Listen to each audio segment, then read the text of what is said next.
Good morning class. Today I'll explain you chapter number 8 rocks and minerals. ठीक है, मैं आपको चैप्टर नंबर 8 एक्सप्लेन करूँगी rocks and minerals. All land on the earth is made up of soil and rocks. Long ago the ground was mostly solid rocks. You have learned earlier how some of the rocks changed to form soil. देखो, हमारे आसपास जो अर्थ है उस पर mostly rocks है या soil है, ठीक है, मिट्टी, चट्टाने। और हमने पिछले चैप्टर में पढ़ा था जो रॉक्स होती हैं, चट्टाने होती हैं, उनके स्मॉल पीसेस मिलकर ही क्या बनाते हैं, सॉइल बनाते हैं। सॉइल का फॉर्मेशन कैसे होता है, वेदरिंग कंडीशन के थ्रू, सनलाइट, वाटर, एयर, इन सब की हेल्प से जो रॉक्स होती हैं वो स्मॉल पीसेस में डिवाइड हो जाती हैं और वही सॉइल की फॉर्म में चेंज हो जाती हैं। The grains that made up rocks and are composed of naturally occurring substance called minerals. In rocks से हमें कुछ सब्सटेंस मिलते हैं और वो नेचुरली मिलते हैं, उन्हें क्या कहा जाता है, मिनरल्स कहा जाता है। All rocks on the earth are made of minerals. सभी जो रॉक्स हैं जो अर्थ में हैं वो मिनरल्स से मिलकर बनी होती हैं, ठीक है। Some rocks contain only one mineral. कुछ रॉक्स ऐसी होती हैं जिसमें एक ही मिनरल होता है, कुछ रॉक्स ऐसी होती हैं जिसमें मोर देन वन या अप टू 6 मिनरल्स भी हो सकते हैं। जो रॉक्स होती हैं वो डिफरेंट कलर्स की भी होती हैं और उनका जो साइज़ होता है वो भी डिफरेंट होता है और उनमें जो मिनरल्स प्रेजेंट रहते हैं वो भी डिफरेंट डिफरेंट टाइप के होते हैं। डिफरेंट कलर होता है और जो मिनरल्स होते हैं वो भी डिफरेंट होते हैं। आप डायग्राम में देख रहे हैं कि जो रॉक्स है रेड, ग्रीन, ब्राउन, ब्लू, ठीक है, सबके कलर कैसे हैं, डिफरेंट डिफरेंट टाइप्स के हैं, ठीक है। अब आता है next types of rocks. Type कैसे होते हैं या जो रॉक्स हैं वो किस टाइप में, कितने टाइप्स में पाई जाती हैं, ठीक है। There are 3 types of rocks, igneous, sedimentary and metamorphic rocks. 3 types of rocks, igneous, sedimentary और metamorphic. सबसे पहले आती है igneous rocks. अब igneous rocks का फॉर्मेशन कैसे होता है, कैसे बनती है। जब आप एक कैंडल जलाते हैं उसमें क्या निकलता है, वैक्स निकलता है, मोम निकलता है। वो मोम नीचे सरफेस पे कलेक्ट होता जाता है और मेल्ट होने के बाद जब वो कूल होता है, ठंडा होता है, तो वो एक सॉलिड फॉर्म में बन जाता है। इस तरह देखिए, जब आप एक कैंडल को बंद करते हैं तो ये क्या होता है, इसका जो वैक्स है वो मेल्ट होके नीचे इकट्ठा होता रहता है और वो एक सॉलिड फॉर्म में चेंज हो जाता है, ठीक है, कूल होने के बाद, आफ्टर कूलिंग। सेम इसी तरह क्या होता है, जो इग्निशियस रॉक्स है वो फॉर्म होती हैं, ठीक है, मेल्टेड रॉक से, पिघली हुई चट्टानों से। जैसे पिघले हुए मोम को ठंडा जब करते हैं तो वो सॉलिड फॉर्म बन जाता है, वैसे ही क्या होता है, जो पिघली हुई रॉक्स होती हैं, मेल्टेड रॉक्स होती हैं, उनके कूल होने के बाद क्या होता है, इग्निशियस रॉक्स का फॉर्मेशन होता है। देखिए कैसे, deep down inside the earth it is so hot that rocks melted. ज़मीन के बहुत डीप डाउन, जब हम नीचे की तरफ गहराई में जाते हैं तो वहाँ पे रॉक्स क्या होती हैं, मेल्ट होती हैं, पिघलती हैं, मेल्ट हो जाती हैं। Melted rocks called magma. Melted rocks को क्या कहा जाता है, मैग्मा कहा जाता है। अब आपसे क्वेश्चन पूछा जा सकता है कि what is magma, then you can answer melted rock is called magma. Magma क्या होता है, पिघली हुई चट्टानें जो होती हैं, मेल्टेड रॉक्स मैग्मा कहलाती हैं। Magma keeps getting push to the surface of the earth by the pressure inside the earth. Magma को पुश किया जाता है, उस पर प्रेशर लगाया जाता है अर्थ की तरफ से, ठीक है। Here is cool to form solid rock again. और फिर क्या होता है, ये अगेन क्या होता है, कूलिंग के बाद ठंडी हो जाता है magma. Rocks then thus formed are called igneous rock. और यही रॉक्स क्या कहलाती हैं, इग्निशियस रॉक्स कहलाती हैं। समझ में आई बात। जो रॉक मैग्मा होता है वो मेल्ट होने के बाद जब कूल होता है फिर वही सॉलिड फॉर्म बन जाती है और वही सॉलिड रॉक क्या कहलाती हैं, मैग्मा कहलाती हैं। Sometime the magma cool slowly become solid blow the surface of earth. कभी कभी क्या होता है, जो मैग्मा होता है वो बहुत स्लोली ठंडा हो पाता है, कूल हो पाता है, ठीक है। At the times as in a volcano it is thrown out the surface where it is cool quickly। लेकिन कभी कभी ये बहुत जल्दी भी ठंडा होने लगता है। the magma that reaches to the surface of the earth is called lava। और जब इस अर्थ की सरफेस पर पहुंचता है तब ये क्या कहलाता है, लावा बन जाता है, ठीक है। ये देख रहे हैं आप लावा डायग्राम में, ये सब क्या है, लावा है। ये मैग्मा है सरफेस पे, अर्थ की अबव द सरफेस, ठीक है। और magma solidifying below surface of earth, और ये क्या है, मैग्मा है जो सॉलिड फॉर्म में बन चुका है। और इसी तरह फिर क्या हो रहा है, ऊपर ये लावा थ्रू आउट वॉल्केनो के थ्रू क्या हो गया, लावा बाहर आ गया, और इग्निशियस रॉक्स का हमारा क्या हो जाता है, फॉर्मेशन इसी तरह हो जाता है। There are many different type of igneous rocks. Igneous rocks के भी बहुत सारे टाइप होते हैं। दे हैव डिफरेंट मिनरल्स, उनमें बहुत सारे मिनरल्स भी होते हैं। उनका डिफरेंट स्ट्रक्चर होता है और डिपेंड करता है on how where are form की वो कहाँ बनी है। ये सब क्या है हमारी, ये सब हमारी इग्निशियस रॉक्स हैं। बालसेट, ग्रेनाइट, प्यूमिस, ऑब्सिडियन, ये सब हमारी इग्निशियस रॉक्स कहलाती हैं। Basalt is an igneous rocks form by lava cooling on the earth surface. जब लावा ठंडा होता है अर्थ की सरफेस पर, तब बालसेट इग्निशियस रॉक फॉर्म होती है, बनती है, ठीक है। एक बार फिर से समझेंगे, lava cooling on the earth surface, जब लावा जो है वो कूल होता है, ठंडा होता है, तब इस इग्निशियस रॉक्स का फॉर्मेशन होता है, बासॉल्ट, ठीक है, basalt. It is dense and dark and has fine grains. ये क्या होती है, डेंस होती है, बहुत डार्क भी होती है, और has fine grains. Granite is formed when, next है हमारा granite. Granite is formed when magma cools below the surface of the earth. It has larger grains that basalt and the generally light coloured. ये क्या होती है, colour में light होती है, इसका हल्का कलर होता है, और इसमें 3 मिनरल्स होते हैं, pink coloured, grey coloured, quartz, ठीक है, फेल्डस्पार, और shiny mica, black shiny mica.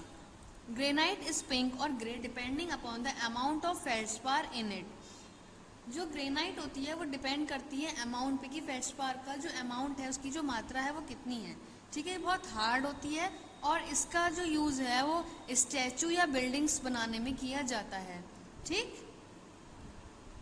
Pumice क्या है, प्यूमिस एक लाइट कलर का स्टोन होती है, प्यूमिस एक लाइट कलर का स्टोन होती है, और ये कब बनती है, when lava cools on the earth surface, जब लावा जो है वो अर्थ की सरफेस पर कूल होता है, ठंडा होता है। इसका जो मोस्टली यूज़ है वो स्क्रबर के लिए किया जाता है। जो रफ स्किन होती है उसमें जो स्क्रबर, बॉडी स्क्रबर का यूज़ होता है, उसमें प्यूमिस का यूज़ होता है, ठीक है।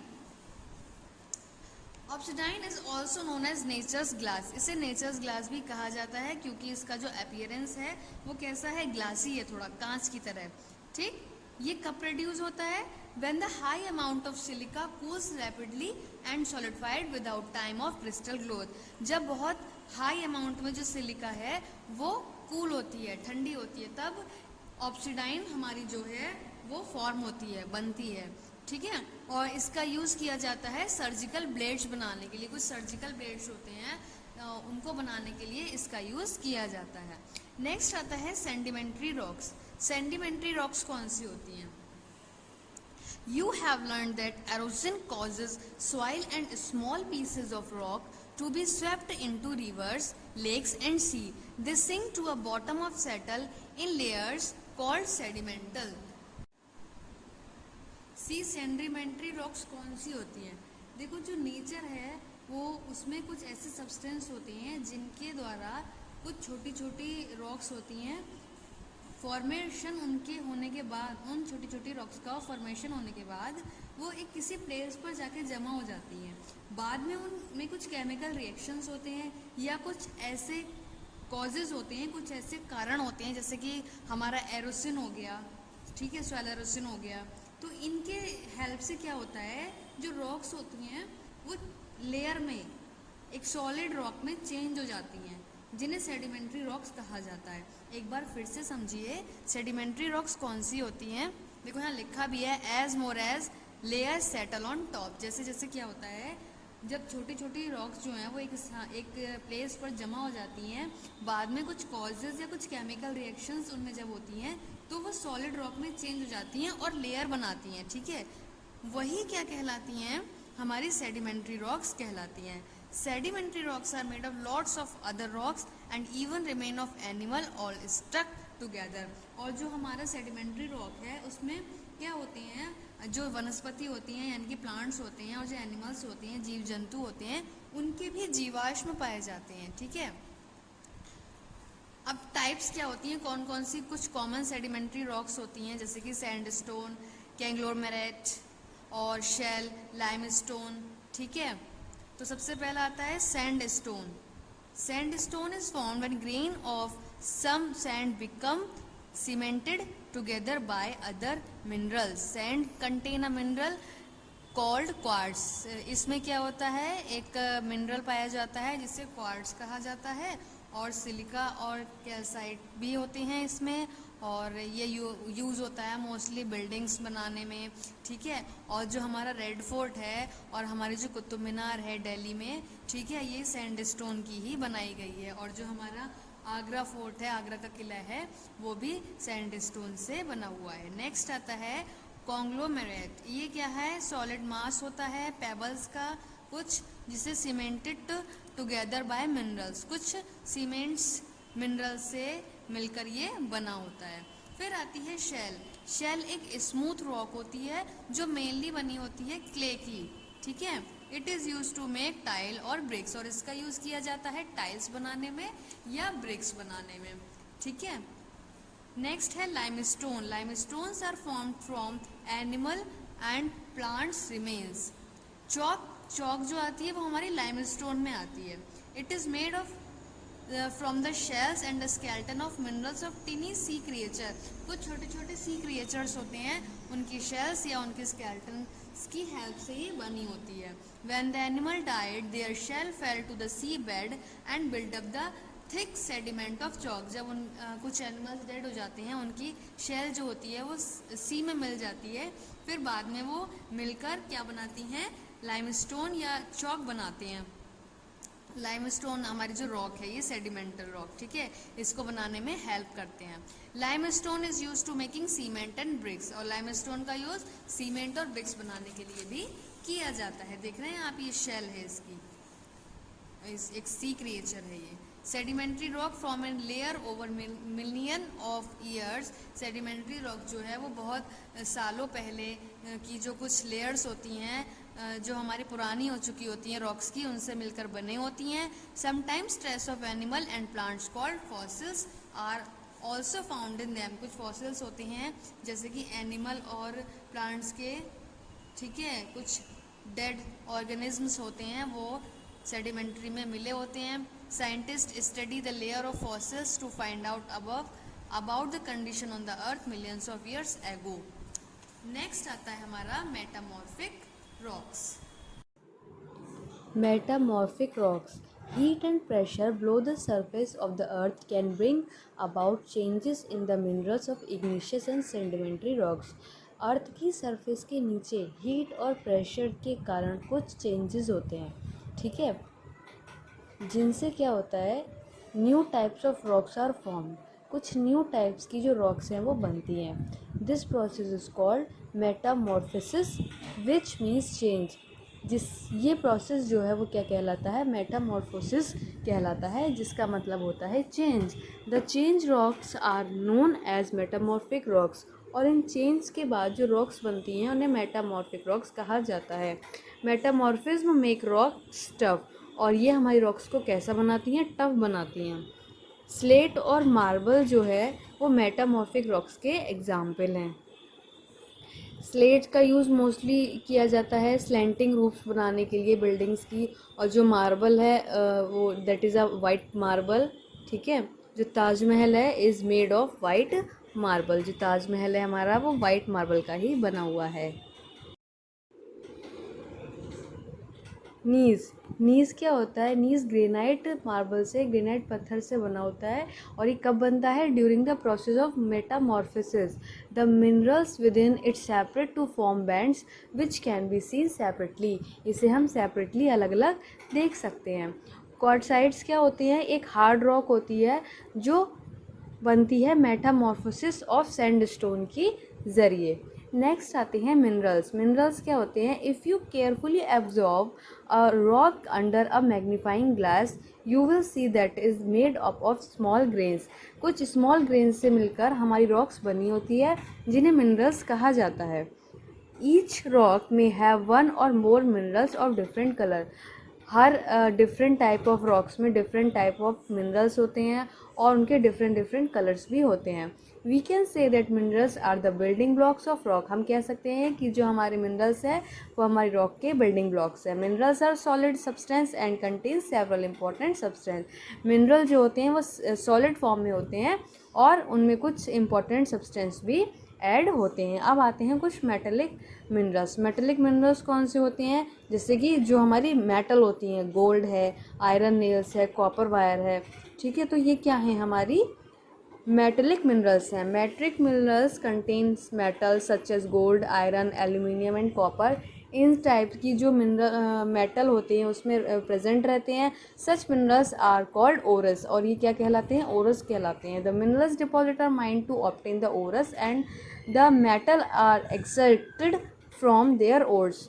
Metallic minerals are usually associated with igneous rocks. ये मोस्टली हमें इग्निशियस रॉक से मिलते हैं, हार्ड होते हैं और शाइनी भी होते हैं। गोल्ड और सिल्वर का जो यूज़ है वो ऐसे मेटल हैं जो मेनली ज्वेलरी में यूज़ होते हैं। आयरन, कॉपर और एल्युमिनियम का यूज़ मोस्टली कुकिंग यूटेंसिल्स को बनाने में किया जाता है। कॉपर का यूज़ कॉपर एक ऐसी मेटल होती है जिसका यूज़ हम वायर यानी कि तार बनाने में यूज़ करते हैं। मरकरी, पारा, ये यूज़ होता है थर्मामीटर बनने में। और due to their hardness metal have since long being use to making tools. कुछ टूल्स बनाने में भी हमारे मेटल्स का यूज़ होता है। Use of historical terms such as bronze age और iron age convey their importance of metal in all spheres of human life since early time.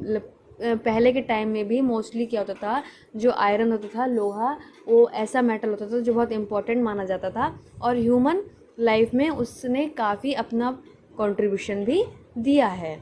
Next आता है non metallic minerals. Non metallic minerals कौन से होते हैं? Non metallic minerals जो बनते हैं सेडिमेंट्री रॉक से। They are usually not hard, वो ज़्यादा हार्ड नहीं होते हैं और have no shine of their own, और उनकी अपनी खुद की कोई शाइनिंग नहीं होती है। जैसे ग्रेफाइट है, माइका है और पोटेशियम है, एस्बेटोसिस है, मैग्नीशियम है, बासल्ट है, बिल्डिंग मटेरियल्स हैं, ये सब नॉन मेटेलिक में आ जाते हैं। जिप्सम, ये मिनरल्स ऐसे होते हैं जो ईजिली और लार्जली होते हैं बहुत ज़्यादा, और प्रीशियस स्टोन होते हैं कुछ, और डायमंड्स, रूबीज़, ये सब नॉन मेटेलिक में आ जाते हैं। नेक्स्ट आता है फॉसिल फ्यूल्स। फॉसिल फ्यूल्स कैसे होते हैं, कौन कौन से होते हैं? कोल जो है हमारा वो सेडिमेंट्री रॉक से फॉर्म्ड होता है। कैसे? Millions of year ago there were thick forest on the earth. बहुत थिक जो फॉरेस्ट होते थे हमारी अर्थ पे पाए जाते थे, बहुत ज़्यादा जो जंगल होते थे, और कुछ टाइम बाद क्या होने लगा, ये पेड़ जो हो गए, डाइड हो गए, मर गए और अपने आप ही ज़मीन में दफन होते गए, और बहुत सारी लेयर इन पर बनती गई, जैसे सैंड, मड, और बहुत सारे डेडली प्लांट जो हो गए वो इन पर डिपॉजिट होते रहे, दबते रहे, डीप ये बहुत ज़्यादा अर्थ के नीचे जाते रहे। फिर इन पे हीट पड़ी, प्रेशर पड़ा, जो लेयर थी वो चेंज होती गई और वो लेयर किस में कन्वर्ट हो गई? कोल में जाके कन्वर्ट हो गई। आप डायग्राम में देख रहे होंगे, ऊपर ट्रॉपिकल फोर्सेस हैं, फिर नीचे ब्यूरीड ट्री हैं, दब गए, दफन हो गए, फिर सबसे ज़्यादा नीचे जाके क्या हो गया? फॉर्मेशन ऑफ कोल हो गया, कोल बन गया आपको। इस तरह से जो थिक फॉरेस्ट्स थे उनके ब्यूरीड होने से, दफन होने से क्या हो गया? बहुत ज़्यादा टाइम तक लेयर बनती गई उनमें, और एक लास्ट टाइम पे आके हमें कोल मिल गया। कोल का यूज़ हम मोस्टली एज अ फ्यूल के उसमें करते हैं, ठीक है। नेक्स्ट आता है हमारा पेट्रोलियम। पेट्रोलियम का फॉर्मेशन है। पेट्रोलियम हमें कैसे मिलता है? When marine plants and animal living died their bodies sank on to the bottom. जब जो मरीन प्लांट्स थे या एनिमल्स थे वो डाइड हो गए तो उनकी जो बॉडी थी वो सिंक के बॉटम में जाके कलेक्ट हो गई या बैठ गई। मोर and more sediments collected on top, और उसके टॉप पर ज़्यादा से ज़्यादा सेडिमेंट्स जो थे वो कलेक्ट होते गए। The pressure applied over million of year by layer setting above converted the dead bodies to marine plants and animal into petroleum। और यही मरीन प्लांट्स जो थे इन पर भी क्या होता गया? लेयर बाय लेयर सेट होती गई एक के ऊपर एक, और ये डेड बॉडीज़ जो थी या मरीन प्लांट्स और एनिमल्स की वो कन्वर्ट हो गई पेट्रोलियम में, और इस तरह में कोल और पेट्रोलियम मिलता है जो कि स्टोर करता है एनर्जी को of the sun from millions of year ago. और बहुत टाइम से ऐसा होता आ रहा है, ठीक है, कि जो कोल है या पेट्रोलियम जो है also contain stored energy of the sun from millions of year ago. Petroleum is use as a fuel, और पेट्रोलियम जो है वो एज अ फ्यूल भी यूज़ होता है in the form of petrol, diesel या कैरोसिन। और टुडे टाइम में तो बहुत ही ज़्यादा इम्पोर्टेंट है पेट्रोल, डीजल एंड कैरोसिन, ठीक है, तो इनका बहुत ज़्यादा यूज़ होता है व्हीकल पार्ट में। अब आता है need to conserve natural resource, कि हमारे जो नेचुरल रिसोर्सेज हैं, कोल है, पेट्रोलियम है, या जो हमारी रॉक्स हैं, या जितने भी हमने मेटल पढ़े, नॉन मेटल पढ़े, उनको कंजर्व करना, उनको बचाना ज़रूरी है। क्यों? Coal and petroleum are gift of nature to us. Coal और पेट्रोलियम जो है वो नेचर का गिफ्ट है हमारे लिए। They are valuable underground natural resources, उनको नेचुरल रिसोर्सेज कहा जाता है और वैल्यूएबल हैं बहुत ज़्यादा। However, they are limited. If we keep using them as fast as we are doing today, they will not last very long. अगर हम उनका बहुत ज़्यादा मिसयूज़ करेंगे या उनको बहुत ओवर कहते हैं यूज़ करेंगे, तो एक टाइम ऐसा आएगा कि वो हमारे लिए बिल्कुल ख़त्म हो जाएंगे। इसलिए क्या करना चाहिए, हमें अपने नेचुरल रिसोर्सेज को कंजर्व करना चाहिए, और जितना हमें नीड है उतना ही उसको यूज़ करना चाहिए। Burning so much of fuel also cause harmful substances such as smoke and poisonous gas to be released. बहुत ज़्यादा अगर हम फ्यूल को बर्न करते हैं, जलाते हैं, तो उसमें से बहुत सारे ऐसे सब्सटेंस निकलते हैं जो हमारे लिए हार्मफुल होते हैं, जैसे कि स्मोक है, धुआं है, और उसमें कुछ पॉइजनस जहरीली गैसें मिली होती हैं, जिससे पोल्यूशन का खतरा बन सकता है। An important way in which we conserve coal and petroleum is to use other form of energy which are non-polluting and freely available. Solar panel या सोलर कुकर यूज़ करके हम क्या कर सकते हैं, पेट्रोलियम और कोल का जो यूज़ है उसको कम कर सकते हैं, जो फ्यूल्स है। For example, the energy of the sun is available in plenty and will never finish. जो हमारा सनलाइट है वो कभी फिनिश नहीं होगी, और जो हमारा सोलर पैनल है वो सनलाइट की हेल्प से ही चार्ज होता है। Specially type of cell called solar cell, ये सोलर सेल्स कहलाते हैं। Convert the sun's energy directly into electricity, और ये क्या करते हैं, सन की जो एनर्जी होती है उसको डायरेक्टली इलेक्ट्रिसिटी में कन्वर्ट कर देते हैं। Other sources of energy which are unending and do not cause pollution are wind energy है और फ्लोइंग वाटर है। ये कुछ ऐसी सोर्सेज हैं, नेचुरल सोर्सेज हैं जो कभी ख़त्म नहीं होंगे। We have to depend more and more on these sources of energy in future, और हमें इसी टाइप की एनर्जी पर अपना वर्क कंप्लीट करने की कोशिश करनी चाहिए, या ऐसे जो लिमिटेशन नेचुरल रिसोर्सेज हैं जिनकी लिमिट है उनको बहुत कम यूज़ करें, या इतना ही यूज़ करें जितना आपको नीड है। और जो सनलाइट है और एयर है, वाटर है, इन सब का यूज़ आप अच्छे से कर सकते हैं, ठीक है, मतलब ओवर भी नहीं करना है हमें। लेकिन ये ऐसे रिसोर्सेज हैं जिनका हम फ्यूचर में डिपेंड अच्छे से उन पर रह सकते हैं।